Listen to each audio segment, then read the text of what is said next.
اللہ اللہ اللہ اللہ اللہ اللہ اللہ اللہ۔ الحمدللہ رب العالمین والصلاة والسلام علی حبیبہ محمد وآلہ وصحبہ اجمعین۔ اعوذ باللہ من الشیطان الرجیم، بسم اللہ الرحمن الرحیم۔ سوال ہے، قیامت کی ہولناکیاں سورہ القارعہ، الزلزال، الانفطار، الانشقاق، التکویر اور بہت سے مقامات پر بیان کی گئی ہیں۔ یقیناً یہ بہت بڑا حادثہ ہوگا۔ موت کے سانحے میں فنا فی الرسول حضرات کی ارواح بارگاہ نبوی میں حاضر ہوتی ہیں اور ان کا تعلق جسم سے منقطع کر دیا جاتا ہے۔ کیا قیامت کے اس ہولناک حادثے میں ذاکرین قبروں سے ذکر کرتے ہوئے اٹھیں گے اور ریاض الجنہ کا رخ کریں گے؟ کیا ریاض الجنہ میں قیامت کے اثرات ظاہر ہوں گے؟ کیا دنیا کی طرح جنت میں بھی ذکر و فکر کی محافل مشائخ اعظام کے ہمراہ منعقد ہوں گی؟ کیا پوری جماعت اپنے مشائخ کے ہمراہ جنت میں داخل ہوگی؟ بعض اوقات حادثات پیش آتے اور بعض لوگوں کو اس کی خبر نہیں ہوتی۔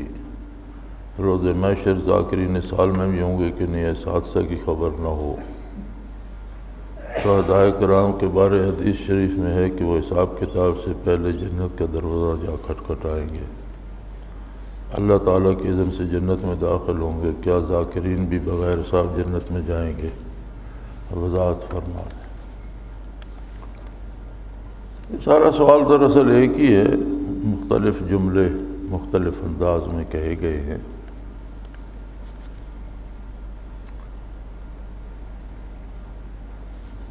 قیامت کا حادثہ یقیناً بہت بڑا حادثہ ہوگا، اس لیے کہ اللہ کریم نے قرآن حکیم میں جگہ جگہ اسے ارشاد فرمایا، اور کسی ایک جگہ نہیں، متعدد جگہ، صرف ان آخری صورتوں میں نہیں بلکہ قرآن حکیم میں بہت سی جگہوں پر قیامت کا ذکر آتا ہے اور اس کی ہولناکیوں کا ذکر آتا ہے۔ لیکن قرآن کریم میں یہ بھی موجود ہے کہ بعض ایسے لوگ بھی ہوں گے جنہیں اس حادثے کی کوئی خبر نہیں ہوگی، جنہیں اللہ کریم اس سے محفوظ رکھے گا۔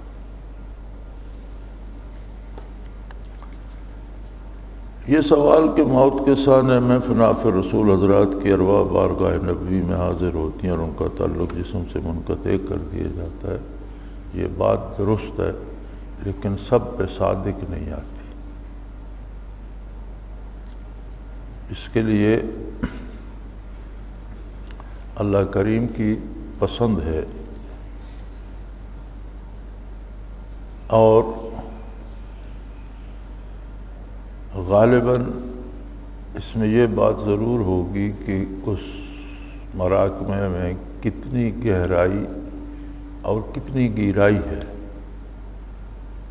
کتنا خلوص اور کتنا مجاہدہ ہے۔ ہر ایک کو تو شاید یہ سعادت نصیب نہ ہو، جس طرح یہ کہا گیا ہے کہ شہدائے کرام کے بارے حدیث شریف میں ہے کہ وہ حساب کتاب سے پہلے جنت کا دروازہ جا کھٹکھٹائیں گے۔ یہ تمام شہداء کے لیے نہیں ہے، یہ بعض مخصوص حضرات کے لیے ہے، اور ان چوٹی کے شہداء کے لیے ملتا ہے جو حضور صلی اللہ علیہ وسلم کی معیت میں جام شہادت پی گئے۔ ہر شہید کے لیے نہیں ملتا۔ ہر عبادت کرنے والا ایک سطح کا نہیں ہوتا، ہر ذاکر ایک سطح کا نہیں ہوتا، ہر مراقبہ کرنے والے کا پیمانہ ایک نہیں ہوتا، بلکہ پہلی شرط تو مقبولیت ہے، اللہ قبول فرما لے۔ حدیث شریف میں یہ بھی وارد ہے کہ زندگی میں کسی کی ایک تسبیح قبول ہو گئی، اس نے سبحان اللہ کہا، یا سبحان ربی الاعلیٰ کہا، یا الحمدللہ کہا، سبحان ربی العظیم کہا، ایک تسبیح قبولیت پا گئی تو وہ نجات کے لیے کافی ہے۔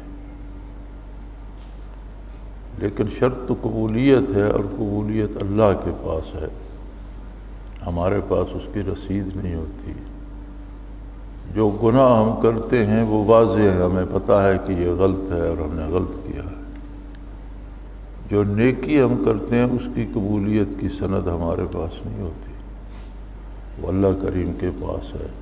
وہ قابل قبول ہے نہیں، اس کی بارگاہ کے لائق ہے نہیں، اس میں کتنا خلوص ہے، اس میں کس قدر ہم نے تضرع اور خشوع و خضوع اختیار کیا، بہت سی چیزیں اس میں کاؤنٹ ہوتی ہیں، اور وہ قادر ہے۔ بہرحال نیکی ہے، ضائع نہیں ہوتی۔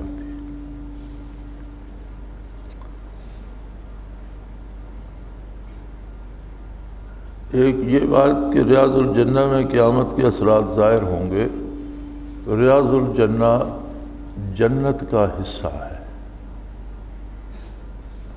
عرش عظیم، جنت و دوزخ، بیت اللہ شریف اور ریاض الجنہ، یہ علماء کرام نے لکھا ہے کہ یہ مستثنیٰ ہیں قیامت کے حادثے سے۔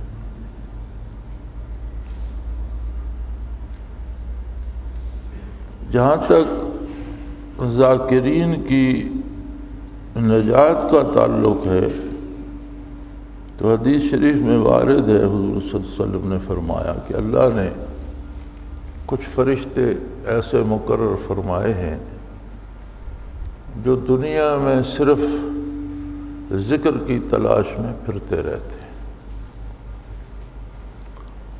اور جہاں کہیں کوئی ذکر کر رہا ہوتا ہے تو کسی ایک کو بھی خبر ہوتی ہے تو وہ دوسروں کو بھی بلاتا ہے کہ آ جاؤ یہاں ذکر ہو رہا ہے، اور وہ جمع ہوتے رہتے ہیں، حتیٰ کہ پیچھے آنے والے اوپر کھڑے ہوتے جاتے ہیں دیکھنے کے لیے کہ ان آسمان تک جا ان کے سر پہنچتے ہیں، اور جب ذکر ختم ہوتا ہے تو وہ بابرگاہ الہی میں حاضر ہوتے ہیں۔ وہ جانتا ہے لیکن ان سے پوچھتا ہے کہ تم کہاں رہے؟ اللہ کریم ہم تیرے ذکر کی تلاش میں تھے، تیرے کچھ بندے تیرا ذکر کر رہے تھے، ہم وہاں حاضر تھے۔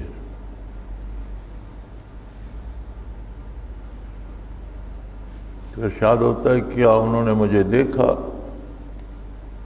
یا اللہ نہیں دیکھا۔ اگر مجھے دیکھتے بہت زیادہ خشوع سے ذکر کرتے۔ جنت کو دیکھا ہے؟ یا اللہ نہیں دیکھا۔ اگر دیکھتے تو اور زیادہ محنت کرتے۔ دوزخ کو دیکھا ہے؟ یا اللہ نہیں دیکھا۔ دیکھتے تو اس سے اور زیادہ بچنے کی کوشش کرتے۔ تو ارشاد ہوتا ہے کہ گواہ رہو میں نے ان سب کو بخش دیا۔ اب حدیث شریف یہ جو ارشاد فرمایا جا رہا ہے یہ دار دنیا کی بات ہے کہ وہ دنیا میں ذکر کر رہے ہوتے ہیں۔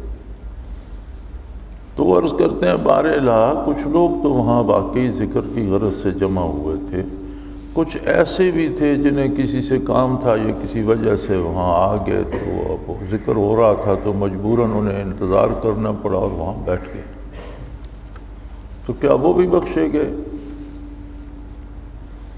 تو ارشاد ہوتا ہے کہ ہم قوم لا یشکا جلیسہم او کما قال رسول اللہ صلی اللہ علیہ وسلم، کہ یہ ایسے لوگ ہیں کہ جن کے پاس بیٹھنے والا بھی بدبخت نہیں رہتا، وہ بھی بخشے گئے۔ یعنی وہ ذکر کی نیت سے نہیں آئے تھے، کسی اور کام سے آئے تھے، ذکر کی محفل ہو رہی تھی، انہیں انتظار کرنا پڑا، وہ اس میں بیٹھ گئے۔ تو ارشاد ہوتا ہے کہ ہم قوم لا یشکا جلیسہم او کما قال رسول اللہ صلی اللہ علیہ وسلم، کہ یہ ایسے لوگ ہیں کہ جن کے پاس بیٹھنے والے بھی بدبخت نہیں رہتے، یعنی انہیں بھی اللہ نے بخش دیا۔ یہ اس کی عطا ہے، اور کون اس کا مصداق بنتا ہے یہ تو اللہ کریم ہی جانے۔ نبی کریم صلی اللہ علیہ وسلم کی یہ حدیث بھی متعدد جگہ وارد ہوئی ہے کہ جب جنت کے باغوں سے گزرو تو کچھ کھا پی لیا کرو. یا رسول اللہ جنت کے باغ کون سے ہیں؟ فرمایا حلق الذکر، ہلکا ہے ذکر جو ہیں یہ جنت کے باغ ہیں. جب گزرو تو دیکھ کر گزر نہ گئے کرو، یعنی شامل ہو جایا کرو، کچھ ذکر کر لیا کرو. مراد یہ ہے کہ وہاں کچھ جنت کے باغوں سے کچھ کھا پی لیا کرو. ہلکا ہے ذکر. حضور صلی اللہ علیہ وسلم کے الفاظ ہیں حلق الذکر. اور قرآن حکیم میں وارد ہے وَاصْبِرْ نَفْسَكَ مَعَ الَّذِينَ يَذْكُرُونَ اللَّهَ يُرِيدُونَ وَجْهَهُ. جب یہ آیہ کریمہ نازل ہوئی تو حضور اپنے حجرہ مبارک میں تشریف رکھتے تھے. آیہ کریمہ کے نزول کے بعد حضور مسجد نبوی میں جلوہ افروز ہوئے تو کچھ لوگ بیٹھے ذکر کر رہے تھے، ہلکے ذکر تھا ایک طرف، دوسری طرف کچھ صحابہ کرام بیٹھے دین پر بات کر رہے تھے، فقہی امور پر، عذاب و ثواب پر، دینی مسائل پر تعلیم و تعلم ہو رہا تھا، گفتگو ہو رہی تھی. تو حضور اکرم صلی اللہ علیہ وسلم ذاکرین کے ساتھ جلوہ افروز ہوئے اور فرمایا اللہ کا شکر ہے کہ مجھے جن لوگوں کے پاس بیٹھنے کا یا ساتھ رہنے کا حکم دیا وہ لوگ بھی مہیا فرما دی. یہ تقریباً تمام تفاسیر میں اس آیہ کریمہ کے ساتھ یہی تعبیر دی گئی ہے. تو جہاں تک ذکر کی فضیلت، عظمت اور تاکید قرآن حکیم میں ہے، اس میں تو کوئی کسر نہیں رہے گی. جہاں تک سوال اس پر اثرات، نتائج اور نجات کا ہے تو آدمی آخری دم تک تا دم واپسی ابتلا میں ہے. وَاعْبُدْ رَبَّكَ حَتَّى يَأْتِيَكَ الْيَقِينُ. جب تک سب کچھ یقینی سامنے نہیں آ جاتا، موت واقعہ نہیں ہو جاتی، تب تک آدمی ابتلا اور آزمائش میں. اور یہ بڑا نازک معاملہ ہے، بہت حساس معاملہ ہے.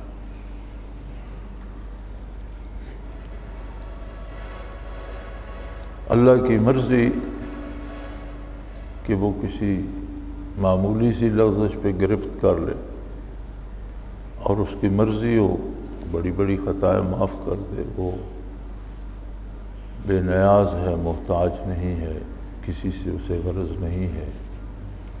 وہ بادشاہ ہے اور بہت بڑی وسیع رحمت کا مالک ہے. وہ کریم ہے، بہت بڑے کرم کا مالک ہے. وہ کرم فرما دے اسے کوئی روک نہیں سکتا. لیکن انسان کو مرتے دم تک اپنی سوچ، فکر اور کردار کی نگرانی کرنی چاہیے کہ کسی وقت بھی کوئی ایک غلط قدم ہزاروں میل دور لے جا سکتا ہے.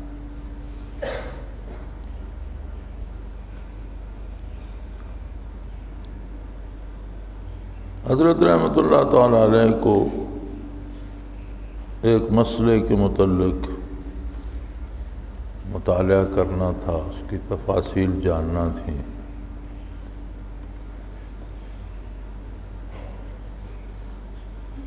متقدمین میں سے ایک بہت بڑے فاضل کی تصنیف اس موضوع پر تھی. آپ اس کا مطالعہ فرماتے رہے. ایک جگہ کچھ اشتباہ سا پیدا ہوا کہ اس جو کچھ یہاں یہ الفاظ ہیں ان سے مراد کیا ہے.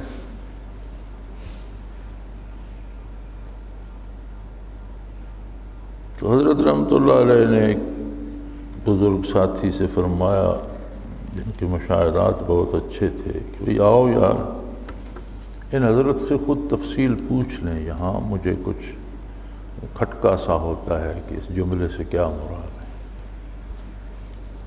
بہت بڑے فاضل تھے، متقدمین علماء میں سے تھے اور بہت عظیم نام ہے ان کا۔ انہوں نے مراقبہ کیا تو عرض کی کہ حضرت ان سے تو بات نہیں ہو سکتی۔ کیوں نہیں ہو سکتی؟ حضرت کی عادت مبارک تھی کہ خود اس طرح کے مراقبات نہیں کرتے تھے، ساتھیوں سے کہہ دیتے تھے یار یہ فلاں سے پتہ کرو، یہ فلاں سے،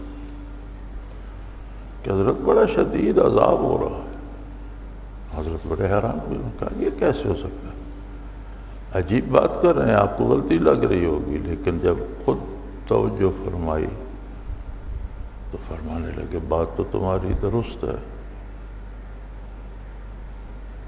حضرت رحمۃ اللہ علیہ کے مراقبات اس وقت عرشی منازل میں تھے، مجھے صحیح یاد نہیں کون سے عرش میں تھے، لیکن عرشی منازل میں تھے۔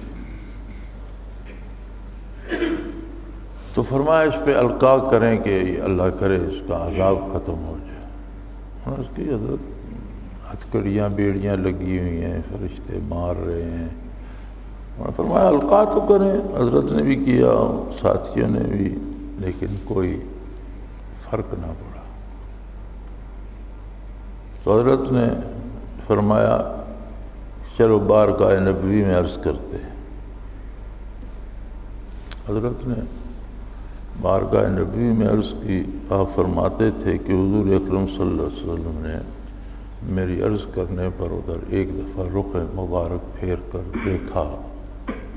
حضور علیہ السلام کی نظر مبارک کا پڑنا تھا کہ وہ ہتھکڑیاں بیڑیاں ٹوٹ گئیں، فرشتوں نے عذاب چھوڑ دیا، قبر روشن ہونے لگ گئی۔ آہستہ آہستہ ان کا حلیہ تھا شکل، چونکہ عذاب میں شکل انسانی نہیں رہتی، تبدیل ہونا شروع ہوا، انسانی شکل میں آ گئے۔ تو فرمایا کہ ہم تو یہ مسئلہ پوچھنے کے لیے حاضر ہوئے تھے۔ میں کہا مجھے کچھ یاد نہیں، اور مدت مدید سے مار کھا کھا کر میری ہڈیوں کا بھی چورا بن چکا ہے۔ فی الوقت مجھے کچھ نہ کہو، میرے لیے کچھ کر سکتے ہو تو وہ کرو۔ چنانچہ انہیں ابتدائی مراقبات کرائے گئے۔ فنا فی الرسول تک حضرت فرماتے ہیں جب فنا فی الرسول میں پہنچے تو عرض کرنے لگے کہ اب میرے لیے یہ کافی ہے، اب آپ مجھے چھوڑ دیں، بس میں اس بارگاہ میں ٹھیک ہوں۔ تو فرماتے تھے کہ نبی کریم صلی اللہ علیہ وسلم نے 2 جوڑے لباس کے منگوائے، بہت خوبصورت، ایک انہیں عطا فرمایا اور ایک فرمایا مجھے عطا کیا گیا، لیکن حضور نے فرمایا اس کے لیے رکھ دو، جب یہاں آئے گا تو یہ اسے دیں۔ اب یہ بات ہوئی، بات ختم ہو گئی۔ میرے دل میں یہ سوال رہا کہ ان پر اتنی گرفت کیوں آئی؟ عالم بھی بہت پائے کے تھے اور لوگ ان کی تحقیق و تدقیق پہ آج بھی عمل کرتے ہیں، نیک بھی تھے اور صاحب حال بھی تھے، اور مشاہدات ان کے بہت تیز تھے، بلکہ انہوں نے بعض چیزیں دنیا امور پر آنے والے زمانوں کے لیے بھی نشاندہی کی جو بعد میں حرف بحرف صحیح ثابت ہوئی۔ تو ایک دن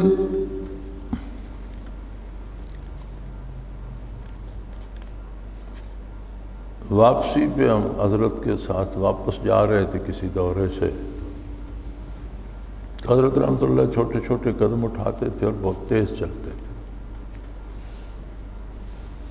اور کبھی کبھی یہ ہوتا تھا کہ دندہ شاہ بلاول اڈا تھا، چکرالہ تو کوئی سڑک نہیں تھی، کچا راستہ، اور ایک سڑک بنافذ جی سے بھی کچی تھی، تو یہ پیدل آنا جانا ہوتا تھا کہ حضرت کا ایک شاگرد تھا چکرالہ میں، اس نے گھوڑی رکھی تھی، اسے پتہ ہوتا تو کبھی کبھی حضرت کو رخصت کرنے کے لیے گھوڑی ساتھ لے آتا، گھوڑی پہ بٹھا کے دندہ شاہ بلاول چھوڑ جاتا، اور کبھی واپسی کا علم ہوتا تو دندے سے گھوڑی پہ وصول کر۔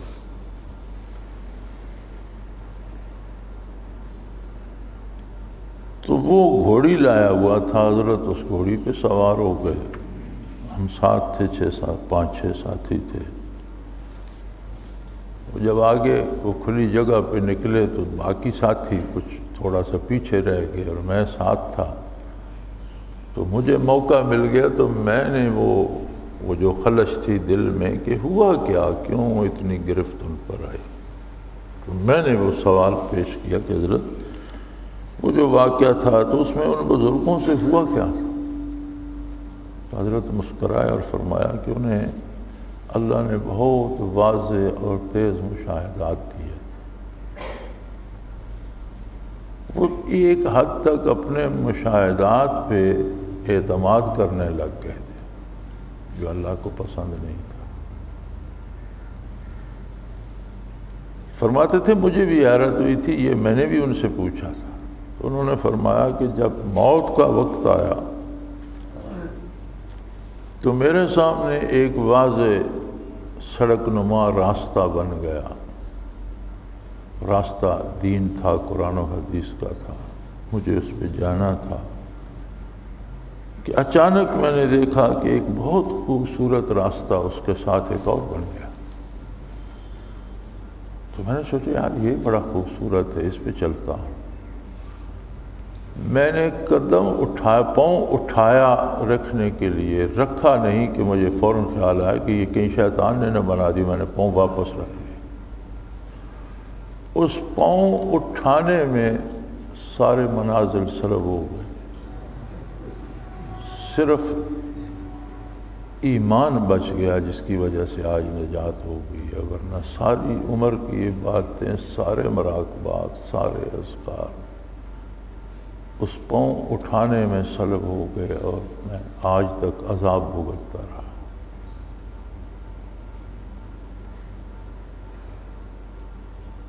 بات اصل یہ تھی کہ اللہ کو یہ پسند نہیں تھا کہ اسے میرے احکام کی بجائے اپنے کشف پہ اعتماد ہونے لگ گیا، اور یہ غیر شعوری طور پر شاید انہیں اس کا ادراک بھی نہ ہوا۔ لہذا جہاں تک نجات ہے وہ تو قرآن کریم میں بھی جگہ جگہ ارشاد ہے، نبی کریم صلی اللہ علیہ وسلم کے ارشادات میں بھی موجود ہے، بلکہ دنیا میں زندہ ذکر کر رہے ہوتے ہیں تو ان کی نجات کا اعلان کر دیا جاتا ہے، لیکن انجام تک کون پہنچے گا، اس نعمت کو کون باقی رکھے گا، ان انعامات کو کون باقی۔ آپ دنیا میں بھی دیکھتے ہیں کہ حکومتیں خوش ہو کر بعض لوگوں کو جاگیریں ادا کر دیتی ہیں، اور پھر انہی کی کسی غلطی کی پاداش میں جو کچھ پہلے ہوتا ہے وہ بھی سلب ہو جاتا ہے اور جیل چلے جاتے ہیں۔ تو معاملے کی نزاکت جو ہے اس کا عالم یہ ہے کہ بندہ مشت غبار ہے اور معاملہ اللہ رب العزت کے ساتھ،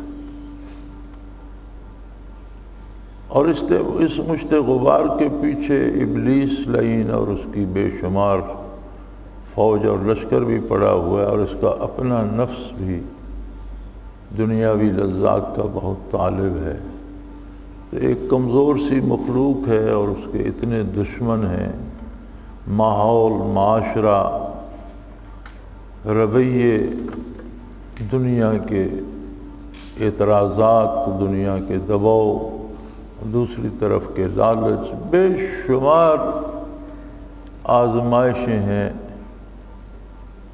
وہ ایک پنجابی کا ہے محاورہ کہ اوکھی جاگ چنہاں دی کوئی ورلا لگ سی پار، تو یہ گرداب و بلا سے بھرا ہوا ایک دریا ہے، اللہ کی تائید سے اور اس کی نصرت اور اس کی مدد سے ہی کوئی پار پہنچ سکتا ہے، لیکن جسے اللہ نے استقامت دی اور اس پہ رحم فرمایا اور اس کے مجاہدے کو قبول فرمایا،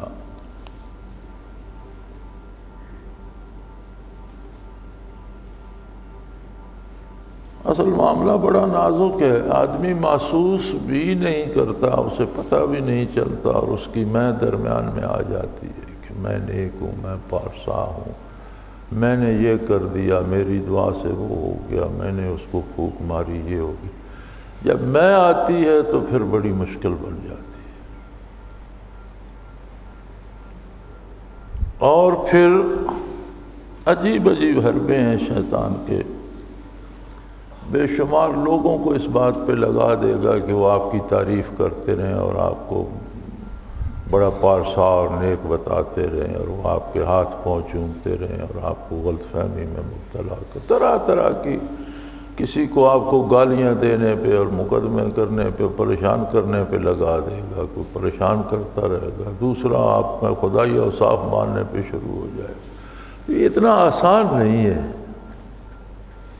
قدم قدم پر تائید باری کی ضرورت ہے، اور سانس سانس کے ساتھ اللہ جل شانہ کی رحمت درکار ہے۔ ہاں اللہ کرے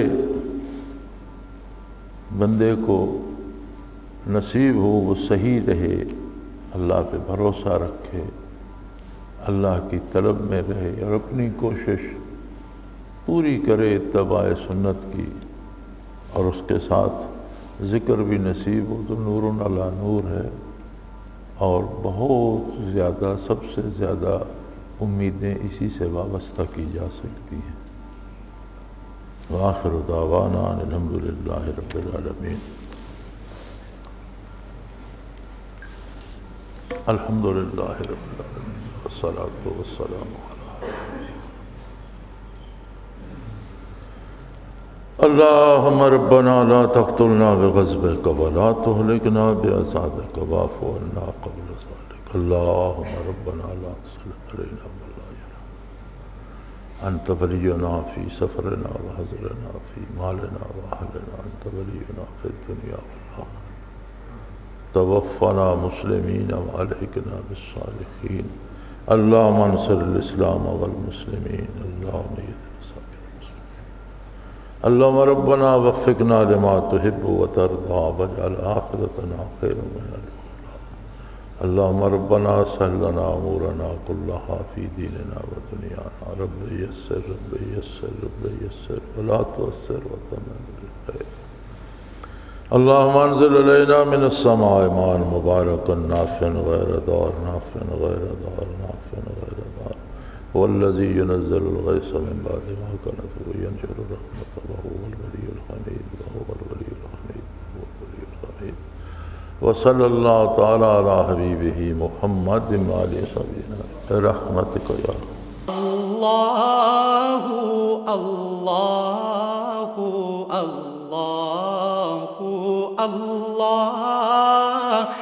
اللہ اللہ اللہ حضرت امیر محمد اکرم آوان مد ظلہ العالی دارالعرفان منارہ ضلع چکوال میں سالہ سال سے قرآن و حدیث کے اوپر خطابات کر رہے ہیں، اور سلسلہ نقشبندیہ اویسیہ کے مطابق لوگوں کو ذکر الہی کی تربیت دے رہے ہیں۔ وہ قرآن پاک کی تفسیر ترتیب وار بیان کر رہے ہیں۔ تفسیر قرآن کو وہ موجودہ ملکی اور بین الاقوامی حالات کے مطابق بیان کرتے ہیں۔ موٹر وے سے کلر کہار کے انٹرچینج سے نکلتے ہوئے، کلر کہار کی جھیل سے ہوتے ہوئے، میانی، بوچھال اور نور پور سے گزرتے ہوئے دارالعرفان منارہ پہنچ سکتے ہیں۔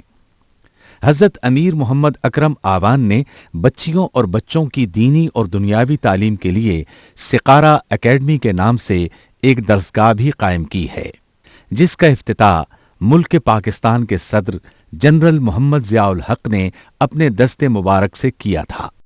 وہ تمام احباب جو اسلام کی طلب رکھتے ہیں ان سے گزارش ہے کہ دارالعرفان منارہ ضلع چکوال میں امیر محمد اکرم آوان صاحب کے خطابات سے مستفید ہوں۔ وہ ہر جمعے کو نماز سے پہلے بیان فرماتے ہیں۔ ہر ماہ کی پہلی اتوار کو ماہانہ اجتماع ہوتا ہے، جس میں آپ خصوصی خطاب فرماتے ہیں، اور پاکستان کے چاروں صوبوں سے احباب اس اجتماع میں شرکت کرتے ہیں۔ اس کے علاوہ یہاں سال میں 2 مرکزی اجتماعات بھی ہوتے ہیں، ایک رمضان المبارک میں اعتکاف کا اجتماع اور دوسرا جولائی اور اگست میں 40 دن کا اجتماع ہوتا ہے جس میں روحانی تربیت کی جاتی ہے۔ اپنا خون سیماب دے کر اتنا ہم کر جائیں گے، نام آقا کا چمن میں پھر رقم کر جائیں گے۔